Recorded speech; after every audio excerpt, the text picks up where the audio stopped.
Hello बच्चों, मैं दीक्षा श्रीवास्तव। आज मैं आप लोगों को क्लास 12 की एक्सरसाइज 1.2 का क्वेश्चन नंबर 2 का फोर्थ क्वेश्चन बताऊंगी। क्वेश्चन इसमें हमें बताना है कि ये फंक्शन 1 है कि नहीं और ऑन टू है कि नहीं। तो फंक्शन हमें दिया हुआ है नेचुरल नंबर से। नेचुरल नंबर में f(x) = x³। तो हमें फंक्शन दिया हुआ है नेचुरल नंबर से, नेचुरल नंबर में, और क्या है फंक्शन हमारा f(x) = x³। हमें बताना है कि ये 1 है कि नहीं। तो फॉर 1 के लिए हम लोग क्या करते हैं, हम लोग दिखाते हैं अगर f(x1) बराबर है f(x2) के, अगर f(x1) बराबर है f(x2) के, तो x1 भी बराबर होगा x2 के। और f(x1) हमारा f(x) क्या है x³, यानी f(x1) क्या हो जाएगा x1 का क्यूब, और f(x2) क्या हो जाएगा x2 का क्यूब। अब x1 का क्यूब बराबर है x2 के क्यूब के, तो x1 भी क्या होगा x2 के बराबर हो जाएगा। ठीक है, जब x1 बराबर हो गया x2 के, तो इसका मतलब क्या हो गया, दिस फंक्शन इज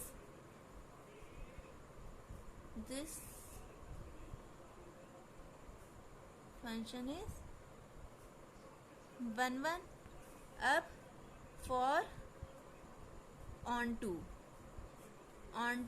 के लिए हमें दिखाना रहता है कि जो है हमारे जो रेंज है और जो हमारी कोडोमेन है वो बराबर होनी चाहिए।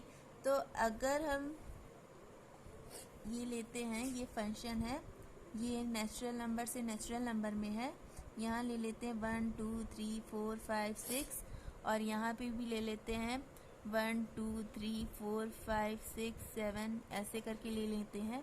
तो ये हमारा डोमेन हो गया और ये कोड डोमेन हो गया। अब हमें फंक्शन क्या दिया हुआ है f(x) = x³। ठीक है, f(x) =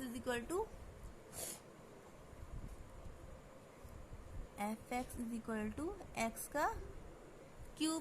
ठीक है, तो देखो अगर हम फंक्शन में 1 रखेंगे तो x का क्यूब करेंगे तो कितना आएगा, 1 का क्यूब करेंगे तो 1 आएगा।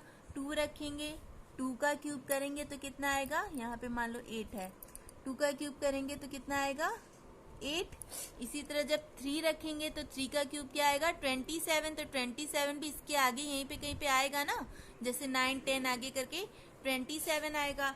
तो लेकिन जब देखो 1 का क्यूब 1 आया, 2 का क्यूब 8 आ रहा है, 3 का क्यूब 27 आ रहा है, तो ये जो बीच में ये जो संख्याएं हैं ये सब छूट जा रही हैं, यानी ये सब किसी भी नंबर का क्यूब नहीं है। 2 किसी भी नंबर का क्यूब नहीं है, 3 किसी भी नंबर का क्यूब नहीं है, यानी इन सब नंबर्स के लिए हमें प्री इमेज, हमारे डोमेन में प्री इमेज नहीं मिल रही है।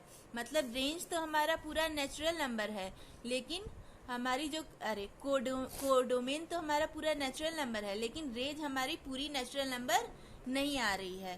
तो हमारा मतलब क्या हुआ, ये फंक्शन 1 नहीं है। तो लिख देंगे there exist y belongs to n मतलब ये है codomain,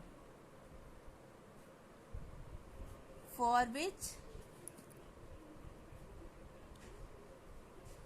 there is no x belongs to n।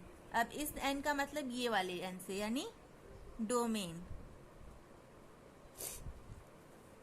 hence this function is not on to। ठीक है, अगर आप लोगों को मेरा वीडियो पसंद आता है तो प्लीज़ लाइक और सब्सक्राइब करें।